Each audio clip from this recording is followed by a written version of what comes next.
Jaya plus நேயர்களுக்கு வணக்கம். அச்சு மசலம் நேரலை நிகழ்ச்சியில் மீண்டும் உங்களை சந்திப்பதில் மகிழ்ச்சி.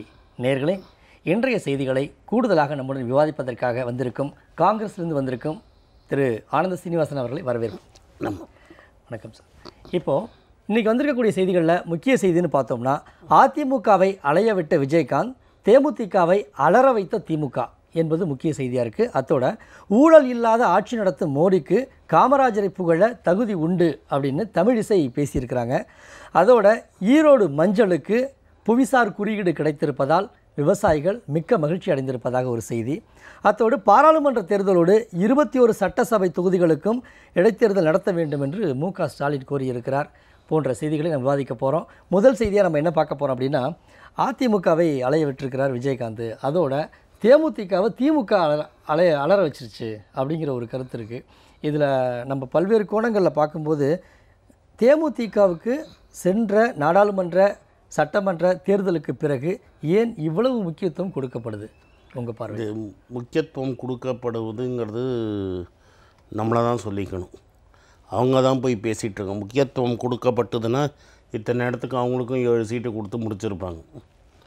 நீங்கள் என்ன பார்க்கணுன்னா, முதல்ல அவர் வந்ததுலேருந்து தனியாக ஒரு வாட்டி நின்று அவர் மட்டும் ஜெயித்தார். ரெண்டாவது வாட்டி அன்றைக்கி இருந்த அதிமுக ஜெயலலிதா அம்மாவோட அலையன்ஸ் போட்டு அவர் எதிர்கட்சியாக வந்தார். போன வாட்டி பிஜேபியோட அலையன்ஸ் இருந்தது. அதுக்கப்புறம் 2016 அவருக்கு சரிவு. இது ஒரு பேசிக்லி ஒரு மாநில கட்சி, ரீஜனல் பார்ட்டி. அப்படின்னா இதில் தான் ஓட்டு ஜாஸ்தியாக இருக்கணும். இதில் ஸ்டேட் எலெக்ஷனில் தான் ஓட்டு ஜாஸ்தியாக இருக்கணும். போன ஸ்டேட் எலெக்ஷனில் ஒரு 5 கட்சியோடு சேர்ந்து ஒரு கூட்டணி போட்டு நாங்கள் 3வது அணியினர். அந்த 3வது அணிக்கு டோட்டலாக வந்ததே 5% ஓட்டு தான், 5.5%. அதில் இப்போ 1% ஓட்டு தான் வருது. ஓட்டுனோ 2% ஓட்டு தான் வருது. அந்த 1% 2% ஓட்டு இன்னும் சரிகிறதுக்கு காரணமாக இருக்குதுன்னா, அவருக்கு உடல்நல, இது ஒன் மேன் பார்ட்டி, அதில் அவருக்கு உடல்நல சரியில்லை. அமெரிக்காவில் மிக்க நடந்து சரியாக ஏதோ ஒரு நியூரலாஜிக்கல் கண்டிஷன்னால் அவரால் சரியாக பேச முடியலை கூட இல்லை. பிரேமலதாங்கிறது இந்த கட்சி பெருசான அப்புறம் தான் பிரபலமானவங்க தவிர, முன்னாடி சினிமா மூலமாகவோ இது மற்ற சோஷியல் சர்வீஸ்னாலேயோ அவங்க பெருசாக பிரபலமாக அது பண்ணவும் அவர் நான் கழகம் இல்லாத தமிழ்நாடுங்கிற மாதிரி பேசிட்டு கடைசியில் அவரும் அவர் குடும்ப ஆட்சியை தான் கொண்டு வந்திருக்காரு. அவர் மைத்துனர் சுதீஷை தான் அவர் ரொம்ப இம்பார்ட்டண்ட் ஆளாக போட்டிருக்காரு. அது மட்டும் இல்லை, போன எலெக்ஷன்லேயே பாதிக்கு மேலே கட்சி உடஞ்சி திமுகவோட இணைஞ்சிட்டாங்க நிறைய பேர். இதெல்லாம் பார்க்குறச்ச அவரோட ஓட்டு வங்கி 1% கீழே குறைஞ்சிருச்சுங்கிறது தான் எல்லோரும் கணக்கு போடுறாங்க. அதனால் இவர் மிரட்டுறதை விட்டுட்டு அவர் பாத்திரத்தை எடுத்து பிச்சை கேட்குற மாதிரி ஊராக சுற்றிட்டுருக்கிறார். அதை துரைமுருகன் ரொம்ப அழகாக சொல்லியிருக்கிறாரு. என்ன சொல்லியிருக்கிறாரு? நீங்கள் கேட்குற சீட்டும் எங்களால் கொடுக்க முடியாது, நீங்கள் எதிர்பார்க்குற மரியாதையும் எங்களால் கொடுக்க முடியாதுன்னு. ஒரு அரசியல் நாகரிகம் கூட இல்லாமல் ஒரு கட்சியோடு இங்கே பியூஷ் கோயலோட பேசிகிட்ருக்காரு ட்ரைடன்ட் ஹோட்டலில். அதே சமயத்தை ஆளை அனுப்புகிறாரு துரைமுருகன்கிட்ட பேச. ஏன்னா அவருக்கு ஒரு அச்சம் வந்துருச்சு, இங்கே கொடுக்க மாட்டாங்களோன்னு. அங்கே போகிறாரு. அங்கே போயிட்டு அங்கேயும் 2 டிவிக்காரன் உட்காந்துட்டுருக்கான். அவங்க ஏதோ கேள்வி கேட்டோன்னா சும்மா நலம் விசாரிக்க வந்தேன்னு. துரைமுருகன் என்ன ஹாஸ்பிட்டலில் படுத்துட்டு இருந்தார், இவர் போய் நலம் விசாரிக்கிறதுக்கு. அப்புறம் உள்ளே போய் துரைமுருகனை கேட்டால் அவர் இல்லை, அவர் கூட்டணி பேச தான் வந்தாங்கன்னு. அதனால இது அதிமுகவோ திமுகவோ அவங்கள ஓட விடலை. இப்போ ஒன்றும் இல்லைன்னு தெரிஞ்சிடுச்சு. ஏதாவது கிடைக்காதான்னு இந்த சைடு அந்த சைடு ஒரு ஃபியர் அண்ட் பேனிக்கில், ஒரு பயத்துலேயும் ஒரு ஏதாவது எல்லோரும் சேர்ந்து கழிச்சு விட்டாங்கன்னா தனியாக நிற்கிற மாதிரி நிலைமை வந்துருச்சுன்னா அந்த 1% ஓட்டு கூட அவருக்கு இருக்காதுங்கிற ஒரு நிலை வந்துருங்கிற பயத்தில் இங்கேயும் அங்கேயும் ஓடிட்டுருக்காங்களே தவிர, இப்போ போக போக என்ன ஆயிடுச்சு, திமுக இல்லைன்னு கதவை மூடிட்டாங்க. அப்போனா பன்னீர்செல்வமும் எடப்பாடியாரும் கொடுக்குற பிச்சை போடுற மாதிரி என்ன போடுறாங்களோ அதை இவரை பொறுக்கிட்டு வரணும். சமூக வலையில் என்ன பேசுகிறாங்கன்னா, 2 சீட்டு ரிசர்வ்டு சீட் தான் தருவோன்னு. ஒன்று நாகப்பட்டினம், ஒன்று நீலகிரிஸு. அங்கே 2 யுனைடெட் ஏடிஎம்கே ரொம்ப ஸ்ட்ராங் கிடையாது. இப்போ இப்போ ஏடிஎம்கே அங்கே ஸ்ட்ராங் கிடையாது. அந்த 2 சீட்டு நிச்சயமாக தோற்றுரும். அதுக்கு பதிலாக அந்த 2 சீட்டு கண்டெஸ்ட் பண்ணாமையே இருக்கலாம். ஸோ அவங்க கேட்ட சீட்டும் கிடையாது, நம்பரும் கிடையாது, ராஜ்யசபா சீட்டும் கொடுக்கல. நீங்கள் வேணா வாங்க, வேண்டாட்டா போங்கன்னு. இதுக்கு நடுவில் அவர் கொடியை வந்து மோதியோட போட்டார், படத்தை இருந்தார். அப்புறம் நாங்கள் அலையன்ஸே இல்லைன்னாரு. கடைசியில் இப்போ என்ன ஆக போகுதுன்னா ஒன்றும் இல்லாமல் நிற்க போகிறாரு. கடைசியில் ஒரு 2 சீட்டோ 3 சீட்டோ நின்று எல்லாத்தையும் தோக்க போய் இதோட விஜயகாந்த் சதாப்தம் முடிஞ்சிடும். இல்லை, கூட்டணி அமைச்சா கூட தேமுதிகவுக்குன்னு ஒரு உரிமை இருக்கு இல்லையா? அந்த மாநாடு நிர்ணயிச்சுக்கிட்டு கூட்டத்தை முடிவு பண்ணிட்டு அந்த கூட்டத்தில் போஸ்டர்லாம் போட்டுக்கிட்டு நீங்கள் வந்தே ஆகணும்னு கட்டாயப்படுத்தினதா சொல்கிறாங்க. ஓபிஎஸ் இபிஎஸ் கட்டாயப்படுத்தி இழுத்ததா சொல்கிறாங்களே. சார் யாரையும் கட்ட இவர் எதுக்கு ட்ரைடன்ட் ஹோட்டல் போனார்? அப்போ இல்லை, பேச்சுவார்த்தையே முடிவாகிறதுக்குள்ள விஜயகாந்த் வருவார் முடிஞ்சிருச்சு. எவ்வளோ வாட்டி போவாங்க? ஒரு வாட்டி ஓபிஎஸ் வீட்டுக்கு போயிட்டாரு. அதுக்கு முன்னாடி இப்போ நிறைய வாட்டி பேச்சு நடந்துருச்சு. அப்போ என்ன அன்றைக்கி எதுக்கு பேசணும்? இன்றைக்கி பிரதமர் வராரு, பியூஷ் கோயல் பிரைம் மினிஸ்டர் ரேலியை மட்டும் பார்த்துட்டு போட்டோன்னு சொல்லிட்டு விட்டுருக்கலாமே. எதுக்கு அவர் வந்து அங்கே வரணும்? இல்லை, அப்போ அந்த சந்திப்பை நம்பி தான் அந்த கூட்டத்தில் வந்து விஜயகாந்தோடைய அங்கே சைன் பண்ணுறாங்க, போஸ்டர் கிழிக்கிற அளவுக்கு நடந்ததா? ஆமாம். இல்லாட்டா அந்த பேச்சுவார்த்தை சரியில்லைன்னு ஒன்றா தானே 2 ஆள் எதுக்கு திமுக ஆஃபீஸ்க்கு அனுப்பணும்?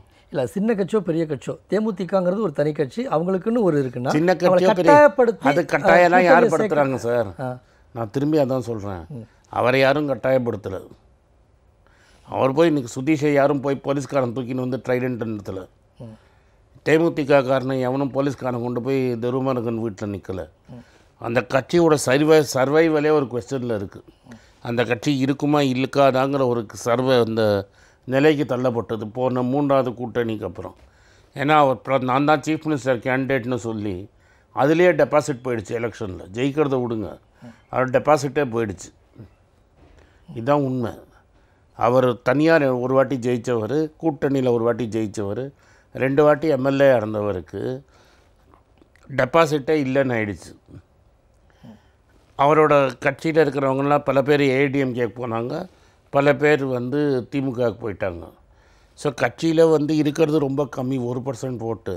நான் உங்களை சீரியஸாக எடுத்துக்கலன்னு சொல்லிட்டாரு. இவர் இல்லை, நான் என்ன சீரியஸாக எடுத்துக்கிறேன்னு இங்கே அங்கே போனேன். இது அவருக்கு இயல்பு. போன வாட்டி திமுகவோட எவ்வளோ தூரம் பேசிவிட்டு பல பேர்கிட்ட அட்வான்ஸ் எல்லாம் வாங்கின மாதிரி, தட் இஸ் அட்வான்ஸ்னால் பணம் இல்லை, வேப்பு மனுவெல்லாம் வாங்கி கடைசி நிமிஷத்தில் திமுகவோட அலையன்ஸ் இல்லை, நாங்கள் வந்து 3வது கூட்டணின்னு 4 பேர் அங்கே போனாங்க திமுகவுக்கு. இது மாதிரி அவர் இந்த சைடு அந்த சைடு இல்லை. இப்போ இருக்கிற சூழ்நிலை அதுதான். அவர் அலைய விட்டாரோ இல்லை அலைஞ்சாரோ விஜயகாந்த், வேற விஷயம். இல்லை, அலையிறாருன்னு சொல்கிறேன், அலைய விடலை. அவர் இடமா போயிட்டுருக்காருங்கிறது தான் இவங்க நம்ம 2 பேருக்குள்ள ஒரு மாற்று கருத்து. என்னென்னா, அவர் அலைய விட்டாங்கங்கிறீங்க, நான் அலைய விடலை, அவர் வீடு வீடாக போயிட்டுருக்காருன்னு நான் சொல்கிறேன். இல்லை, நான் அந்த கேள்வி வச்சது ஒரு காரணம் என்னென்னா, ஓபிஎஸ் இபிஎஸ் தலைமையிலான ஒரு கூட்டம் நடக்கும்போது அவருடைய போஸ்ட்டை பயன்படுத்துகிற அளவுக்கு கூட்டணி உறுதியாகாமல் எப்படி பயன்படுத்தியிருக்க முடியும்? அவர் கூட்டணி அப்போ அது ஒரு அதிகாரத்தை பயன்படுத்துறது தானே, வந்தே ஆகணுங்கிற அதிகாரத்தை அப்படி கூட்டணி அவர் சொல்லியிருப்பார். அவர் அப்போ அப்ஜெக்ட் பண்ணார், போலீஸ் கம்ப்ளைண்ட் கொடுக்க வேண்டியது தானே. இல்லை, அவர் நல்ல சில மணி நேரங்களில் படியிலன்னொன்னே உடனே சரி ரைட்டுங்க எடுக்கிறது ஒன்றும் இல்லைங்க. என் போஸ்டர் தப்பாக போட்டான்னு கோர்ட்டில் கேஸ் போடலாம்ல. அப்படியே எல்லாம் ஆயிடுச்சுன்னா தப்பாக எடுத்து போட்டாங்கன்னு போடும். அப்புறம் கூட இன்றைக்கி சுதீஷ் சொல்லியிருக்கிறாரு 2 நாளில் எனக்கு கூட்டணி. அப்போ இன்னும் இதோட அசிங்கம் இல்லை, என் போஸ்டரை தப்பாக போட்டார், என் கொடியை தப்பாக வச்சிட்டாருங்க. நீங்கள் அப்புறம் ஏன் அவரோட பேசிகிட்டு இருக்கீங்க? இன்றைக்கி கூட இன்றைக்கும் பேப்பரில் ஹிந்து பேப்பரில் என்ன போட்டிருக்கு, இன்னும் 2 நாளில் நாங்கள் சுமூகமாக தீர்த்து போன்னு. அப்புறம் இன்னும் பேச்சுவார்த்தை நடந்துட்டு தானே இருக்குது. அப்போ உனக்கு மான மரியாதை இருந்தால் நீ பண்ணக்கூடாது. என்னை கேட்காம போஸ்டர் போட்டாங்க. சூழ்நிலைக்கு பிறகு விஜயகாந்தின் அடுத்த முடிவு என்னவாக இருக்கும்? எடுத்தால் என்ன, நிற்க போகிற சீட்லாம் தோக்க போகிறாரு, அதோட கட்சி வளர்த்தணும். தனியாக நிற்பார் அப்படிங்கிறீங்களா? தனியாக நின்னாலும் காலி, கூட்டணி நின்னாலும் காலி தான். அதில் என்ன, அவர் அதிமுக தவிர வேறு எங்கேயும் கூட்டணி 2 பக்கமும் பேரம் பேசினதை மக்கள் புரிஞ்சுக்கிட்டாங்க. அப்படி தான் புரிஞ்சுருக்காங்க. 2 சைடும் அப்படி தானே, பாமகக்கும் அதே கதி தானே. சரி, ஒருவேளை திமுக உங்கள் கூட்டணி கூட வந்தால் கூட எங்கள் கூட கூட்டணியில் இடமே இல்லைன்னு ஸ்டாலினும் சொல்லிட்டாரு, துரைமுருகனும் சொல்லிட்டாரு. சரி. ஸோ 2 சைடு எங்கே போனாலும் ஜெயிக்க அதனால் கிடையாதுன்னு இல்லை சார். சீட்டு ஓட்டு நீங்கள் ஷேர் பாருங்கள். இது பாருங்கள், திமுக காங்கிரஸில் நாங்கள் சொன்னோம் இல்லை, நீங்கள் வந்து டிடிவி சொன்னாருங்கிறதுனாலாம் இல்லை. நீங்கள் 2009லேருந்து அவர் 8லேருந்து அவர் ஃபஸ்ட்டு வந்த 6வது வந்தார் முதல் எலெக்ஷன்லேருந்து 10% இருந்த ஓட்டு 1% ஆயிடுச்சு. மக்கள் நிராகரிக்கிறதுனால தானே அவருக்கு மரியாதை இல்லை. நீங்கள் அவர்கிட்ட 10% ஓட்டு இருந்தால் நாங்களும் பேசியிருப்போம், அதிமுகவும் பேசியிருப்பாங்க. 2 பேரும் சேர்ந்து 5% ஓட்டு இருக்கிற பாமகட்டியே 2 பேரும் பேசினோம். இல்லை 1% இருக்குன்னு தெரிஞ்சு தான் ஸ்டாலின் அவர்கள் வீட்டுக்கு போய் நல விசாரிச்சுட்டு பேச பாருங்க, வீட்டுக்கு போய் நலம் விசாரிச்சாரு. பேச ஆரம்பிச்சது திருநாக்கரசர் தான் பேசினேன்னு ஒத்துக்கிட்டார். முதல்ல எங்கள் தலைவர் திருநாக்கரசர் தான் முதல்ல பேசினேன்னார். அவரும் பேசினார், 2 சைடும் பேசினாங்க. அதுக்கப்புறம் திருநாக்கரசர் பேசினப்புறம் அவரும் போய் பேசினார், எல்லாம் பேசினாங்க. கூட்டணி ஒத்து வரல. நீங்கள் 1% இருக்குதுன்னு மக்களுக்கு எல்லாருக்கும் தெரிஞ்சிடுச்சு. அவருக்கு நான் 6% இருந்தபோது இருக்கிற சீட்டை எனக்கு 1% கொடுன்னா யாரும் கொடுக்க மாட்டாங்க. அதான் ப்ராப்ளம். அவரோட மதிப்பை அவர் ஜாஸ்தி எடை போடுறதாக என்னோட கருத்து. நல்லது, அடுத்த செய்தியை பார்க்கலாம். ஊழல் இல்லாத ஆட்சி நடத்தும் மோடிக்கு காமராஜரை புகழ தகுதி உண்டு அப்படின்னு இருக்காங்க. ஏன்னா சென்னை கூட்டத்தில் பேசும்போது காமராஜரை குறிப்பிட்டு பேசிய மோடிக்கு மற்ற கட்சிக்காரங்களாம் பதிலடி கொடுக்கும் பொழுது தமிழிசை அவர்கள் இந்த மாதிரி சொல்கிறாங்க. நான் 3 காரணம் சொல்கிறேன். சொல்லுங்கள். தமிழிசை சொல்கிறது தவறு. காமராஜர் பேரை உச்சரிக்கவே மோடிக்கு அருகதை கிடையாதுங்கிறதுக்கு 3 காரணம் சொல்கிறேன். காமராஜர் எல்லாரும் நீங்கள் படத்தில் பார்த்துருப்போம். என்றைக்காவது கோட்டு சூட்டு போட்டு காமராஜர் பார்த்துருக்கீங்களா? திருமலைப்புள்ளை ரோட்டில் ஒரு வீடு இருக்குது, காமராஜோட மெமரி. அவர் போட்ட துணியெல்லாம் அங்கேயே வச்சுருக்காங்க. மக்கள்லாம் போய் பார்த்துருப்பாங்க. பார்க்கலைன்னா போய் பார்க்கணுன்னு நான் சொல்கிறேன். 4 கலர் வேஷ்டி 4 கலர் சட்டை தான். ஆனால் 10 லட்ச ரூபாய்க்கு சூட்டு போடுற மோடி கதர் வேஷ்டி போடுற காமராஜை பற்றி பேசி நானும் காமராஜர் உண்டுன்னு சொல்கிறது முட்டாள்தனம் முதல்ல. 2வது, காமராஜர் ஒரு தனி மனிதனுக்கு ஒரு கான்ட்ராக்ட் கொடுத்ததோ கம்பெனியை பெருசாக்கி வளர்த்து விட்டதோ சரித்திரமே கிடையாது. இவர் அனில் அம்பானி இன்றைக்கி சுப்ரீம் கோர்ட்டே திவால் ஆகிடுச்சுன்னு சொல்லி பணத்தை கட்டினேன்னா ஜெயிலுக்கு போ 4 வாரத்தில்னு சொல்லிட்டாங்க. அதில் 2 வாரம் முடிஞ்சு போச்சு. அது மாதிரி ஒரு ஆளுக்கு ராஜ்கோட்டில் ஏர்போர்ட் நடத்துறதுக்கு நேற்று கான்ட்ராக்ட் கொடுத்துருக்காரு, குத்துக்கை கொடுத்துருக்காங்க. இது மாதிரி காமராஜ் பண்ண மாதிரி ஏதாவது சரித்திரம் இருக்கா?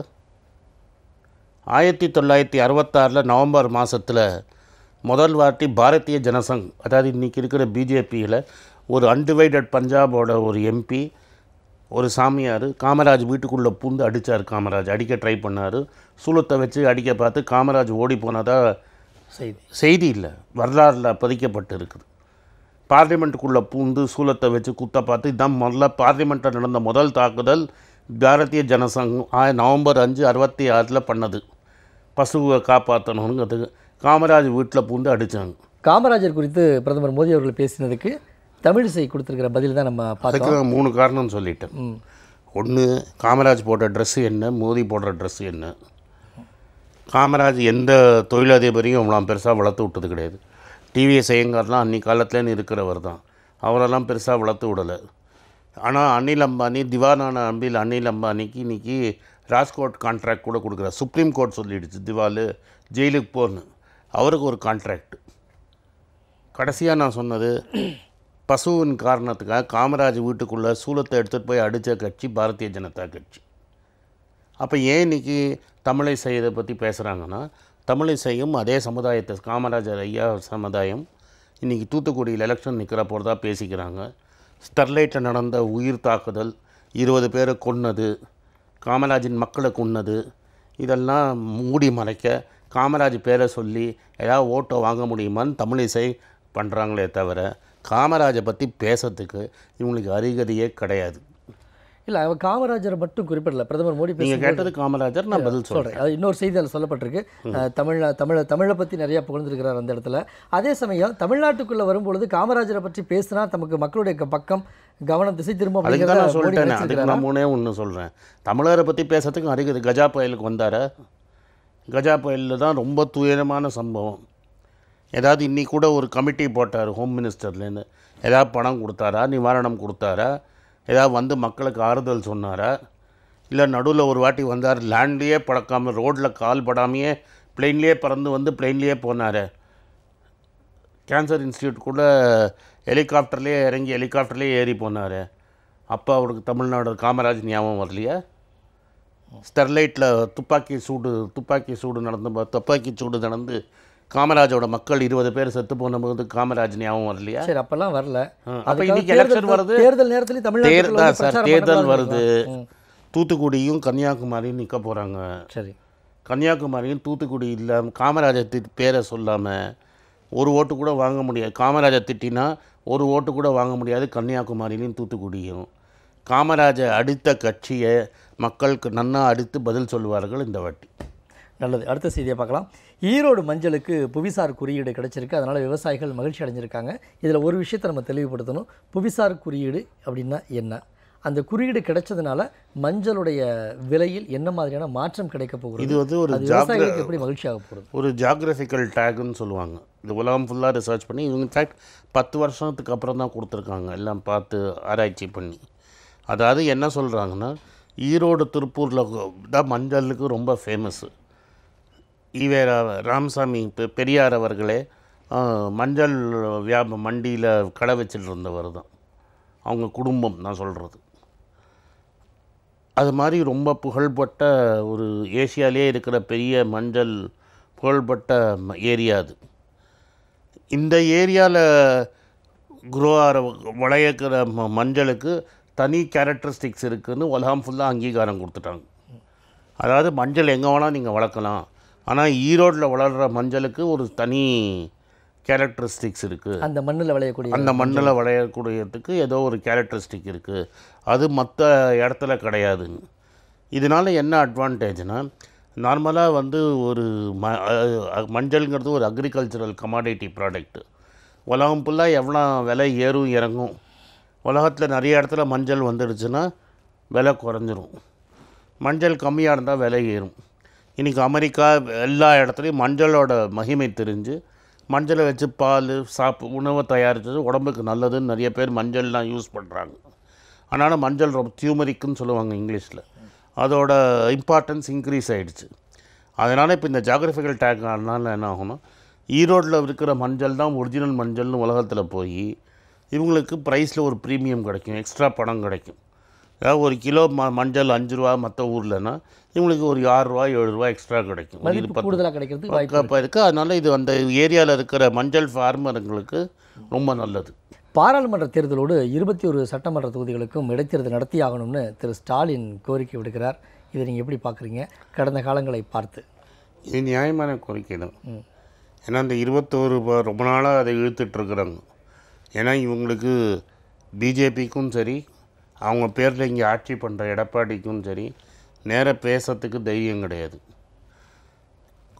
பணபலத்தினாலையும் ஆட்சி பலத்தினாலையும் எம்எல்ஏ அவங்க கைக்குள்ளே போட்டுக்கிட்டு நாங்கள் தான் ஒரிஜினல் ஏடிஎம்கேன்னு சொல்லிகிட்டு இருக்காங்க. அம்மையார் இறந்தப்புறம் ஒரே ஒரு தேர்தல் தான் நடந்துருக்குது, அது ஆர்கே நகரில் நடந்தது. அதில் அவங்க தோல்வியை கவ்வியிருக்கிறாங்க, டிடிவி ஜெயிச்சிருக்கிறார். இந்த 21 தேர்தல் நடந்தால் தான் ஆக்சுவலாக கட்சி டிடிவிகிட்ட இருக்குதா இல்லை இவங்கள்ட்ட இருக்கான்னு ஒரு முடிவுக்கு வர முடியும். இன்றைக்கி என்ன சொல்லியிருக்கு கோர்ட்னா, இவங்கள்ட்ட எம்எல்ஏ இருக்காங்க, ஆஃபீஸ் பேரர்ஸ்லாம் இருக்காங்க, அதனால் அவங்களுக்கு நாங்கள் சிம்பிள் பார்ட்டின்னு சொல்ல போகிறோம். அதனால் இது ரொம்ப முக்கியமான தேர்தல். இவங்களுக்கு சந்திக்க தைரியம் இல்லாதனால தான் ஒரேடியாக மழை பெய்யும், வெயில் அடிக்கும், அதனால் எலெக்ஷன் நடத்த முடியாதுன்னு தலைவர் தளபதி கேட்டதுபடி என்ன கேட்டு சொல்லியிருக்கிறாருன்னா, இப்போ மே மாதத்தில் எலெக்ஷனும் ஏப்ரல் மாதத்தில் ஒரே வெயில் இருக்கும், அதனால் எங்களால் எலெக்ஷன் நடத்த முடியாதுன்னு திரும்பி ஏதாவது காரணம் சொல்லக்கூடாது. பார்லிமெண்ட் எலெக்ஷன் நடத்தியே ஆகணும். அதோட சேர்த்து இதையும் அது மாதிரி நிறைய இருக்குது. பார்லிமெண்ட் எலெக்ஷனும் லோக்கல் எலெக்ஷனும் சேர்த்து நடந்து தமிழ்நாட்டிலையும் நடந்திருக்கு, மற்ற ஊர்லேயும் நடந்துகிட்ருக்கு, இன்றைக்கி ஆந்திராலையும் நடக்க போகுது. அதே மாதிரி இந்த எலெக்ஷன் நடக்கிற சமயத்திலேயே இந்த 21க்கும் எலெக்ஷன் நடந்துச்சுன்னா இந்த அரசாங்கத்துக்கு மக்கள் ஆதரவு இருக்கா இல்லையாங்கிறது தெளிவாக தெரிஞ்சு போயிடும். 8 சீட்டு அவங்கள ஜெயிக்கலைன்னா இந்த ஆட்சி கவுந்துடும். இப்போ திருவாரூருக்கும் திருப்பரங்குன்றத்திற்கும் இடைத்தேர்தல் அறிவித்தப்போ அந்த தேர்தல் நிறுத்தப்படுவதற்கோ அல்லது இதுவரை தள்ளி போவதற்கோ அன்றைக்கி திமுக தான் மறைமுகமாக வேலை செஞ்சதா ஒரு செய்தி சொல்கிறாங்க. தவறு. ஏன்னா அன்றைக்கி வந்து கஜா புயல் அடிச்சுது. மோடி கூட நான் முன்னாடியே குறிப்பிட்ட மாதிரி மோடி திரும்பி கூட பார்க்கல. அதுக்கப்புறம் தான் தென்னை மரத்துக்கு 1000 ரூபா இதுன்னாங்க. அதனால் அன்றைக்கி வந்து திருவாரூரில் வந்து கலெக்டர் தான் ஒரு போல நடத்தணும். ஒரு எலெக்ஷன் நடக்கும்போது அவர் தான் அந்த டிஸ்ட்ரிக்ட் ஆஃபீஸர். சரி. அந்த திருவாரூர் ஏரியாவில் இருக்கிற கலெக்டரால் அன்றைக்கி வந்து ரிலீஃப் ஒர்க் பார்க்கணுங்கிறது எல்லா பார்ட்டியும் சொன்னாங்க. சரி. அது ஒரு நியாயமான இது. ஏன்னா அன்றைக்கி தான் புயல் அடித்து 1 மாதம் 2 மாதம் ஆகிருந்தது. சரி. அதனால் சொல்லப்பட்டது. அதுக்கு முன்னாடி மழை பெய்யலாம் டிசம்பர் மாதத்தில், இல்லை வெயில் அடிக்கலாம் அப்படின்னு சொல்லி பண்ணதெல்லாம் இந்த சீஃப் செக்ரட்டரி, அதாவது கிரிஜா வைத்தியநாதன் ஒன்றா வந்து டெல்லியில் ஒரு அந்த காலத்தில் பிரிட்டிஷ்லேருந்து ஒரு கவர்னர் அமைச்சு ஆட்சி செய்கிற மாதிரி இன்றைக்கி ஒரு சீஃப் செக்ரட்டரி இருக்காங்க இங்கே ஆட்சி செய்யறதுக்கு. அது மாதிரி அந்த சீஃப் செக்ரட்டரி செஞ்ச ஆட்சியில் அவங்க எழுதின கடிதம் மாதிரி ஒரு வாட்டி 2 வாட்டி தள்ளி போட்டாங்க. இந்த வாட்டி எலெக்ஷன் நடக்கும்போதே சேர்த்து நடத்திட்டாங்கன்னா திட்ட தெளிவாகிடும். யார்கிட்ட இப்போ மக்கள் 3 கட்சி இப்போ மெயினாக போட போகிறாங்க. ஒன்று இப்போ கோர்ட் சொன்ன ஏடிஎம்கே, ஒன்று டிடிவி, இன்னொன்று வந்து ஸ்டாலின். யார் பக்கம் ஆதரவுன்னு மக்கள் கிளியராக சொல்ல போகிறாங்க. அதனால் திட்டத்தை கஜா புயலை ஒரு காரணமாக சொல்லியிருந்தா கூட அந்த நிவாரணம் கொடுக்கறதுக்கான கால அவகாசம் இல்லை, மக்கள் பாதிப்பில் இருக்கும்போது அங்கே தேர்தல் நடத்த வேணாங்கிறது அன்றைக்கி நியாயமாக இருந்திருந்தாலும் கூட இத்தனை மாதங்களுக்கு பிறகும் கஜா புயலுக்கான நிவாரணம் அங்கே கொடுக்கப்பட்டிருக்கா திருவாரூர் மாவட்டத்தில்? சில பேருக்கு கேஷ் வந்ததாக சொல்கிறாங்க. ஒரு தென்னை மரத்துக்கு 1000 ரூபா கொடுத்ததாக பேசிக்கிறாங்க, 1100 ரூபா. ஒரு தென்னை மரத்தை அறுத்து அதை எடுத்துகிட்டு போகிறதுக்கே 1000 ரூபாய்க்கு மேலே செலவாயிடும். இப்போ இந்த தென்னை மரத்தை அறுத்து வெள்ளம் எடுத்துகிட்டு போய் அப்புறப்படுத்துறதுக்கே 1500 ரூபா செலவு ஆகும்போது திரும்பி ஒரு தென்னங்கொல்லை நட்டு 3 வருஷத்துக்கு வருமானம் இல்லாததுக்கு 1000 ரூபா எப்படி நியாயமாகும் இருக்க முடியும்? நான் தான் சொல்லிட்டேன், மோதிக்கே டைம் இல்லையே வந்து பார்க்கறதுக்கு. காமராஜை பற்றி தமிழர்களுக்கு ஆசையை காட்டுறதுக்காக காமராஜை பற்றி பேசுகிறவர் ஏன் கஜா புயல் பக்கம் போல? காமராஜா மாதிரி பண்ணியிருப்பாரா? பெருந்தலைவர் ஒரு இது மாதிரி ஒரு மக்கள் துயரமாக இருக்கும்போது அந்த பக்கம் போகாமல் இருப்பாரா? அது மாதிரி சரித்திரம் உண்டா? கிடையாது. அதனால் போலங்கிறது உண்மை தானே, எல்லாருக்கும் தெரியுமே அவர் போலன்னு. சரி, இந்த கூட்டணிகள் குறித்து திரு சீமான் ஒரு கருத்து தெரிவிச்சிருக்காரு. என்ன அப்படி இந்த கூட்டணிகளை பார்க்கும்போது சகிக்க முடியல அப்படிங்கிற கருத்தை சொல்லியிருக்கிறார். அவரோட உங்களுடைய கருத்தை சுருக்கமாக சொல்லுங்கள். நீங்கள் சீமானெல்லாம் நம்ம ஒரு புரட்டா எடுத்து 1% கூட இல்லை. அவர் நோட்டாக்கு கீழேயும் முக்கால்வாசி இடத்துலையும் கொஞ்சம் நோட்டாக்கு மேலேயும் வாங்கியிருக்கிறார். அவர் ஒரு ஸ்பேஸை தனியாக க்ரியேட் பண்ணணுன்னு பார்க்குறாரு. அவர் ஒரு செஷனிஸ்ட் ஃபோர்ஸ், தமிழ்நாடு இந்தியாவிலேருந்து பிரியணும் அப்படிங்கிறத உன்னை பேசி ஓட்டு வாங்கணும்னு பார்க்குற தமிழ் எங்கேயும் வெளிப்படையாக அவர் சொல்லலை வெளியில். ஆனால் அவரோட பேச்சுவார்த்தையெல்லாம் அப்படி தானே இருக்குது. அதெல்லாம் ஒரு ப்ராக்டிக்கலான இதே கிடையாது. அதுக்கு ஒரு ஃப்ரிஞ்ச் எலிமெண்ட்டுன்னு சொல்லுவாங்க ஆங்கிலத்தில். அவருக்கு 1% 2% சப்போர்ட் இருக்கலாம். அதை எப்படியாவது ஒரு 5% ஆக்கி கடைசியில் அடுத்த எலெக்ஷனில் பார்த்தீங்கன்னா அவரும் இங்கே ஏதாவது ஒரு கூட்டணியில் பேரம் பேச முடியுமா? அந்த 1% குறைவாக இருக்கிற விஜயகாந்துக்கு இவ்வளோ டிமாண்ட் இருந்தது, சீமானை யாரும் பேசவே இல்லையே. இன்னும் ஏன்னா விஜயகாந்த் முன்னாடி 10% இருந்தார்ல, அதை மனசில் வச்சு பேசுகிறாங்க. இவர் 5% ஆனோன்னு இவரும் போய் கூட்டணி தான் பேசுவார். நல்லது. நிகழ்ச்சியில் வந்து கலந்துக்கிட்டு உங்களுடைய கருத்துக்களை தெளிவாக பரிமாறிட்டதுக்கு மிக்க நன்றி. மிக்க நன்றி. நேயர்களே, இன்றைய நாளிதழில் வெளியான செய்திகள் குறித்து பார்த்தோம். மீண்டும் மற்றொரு நிகழ்ச்சியில் சந்திப்போம். நன்றி, வணக்கம்.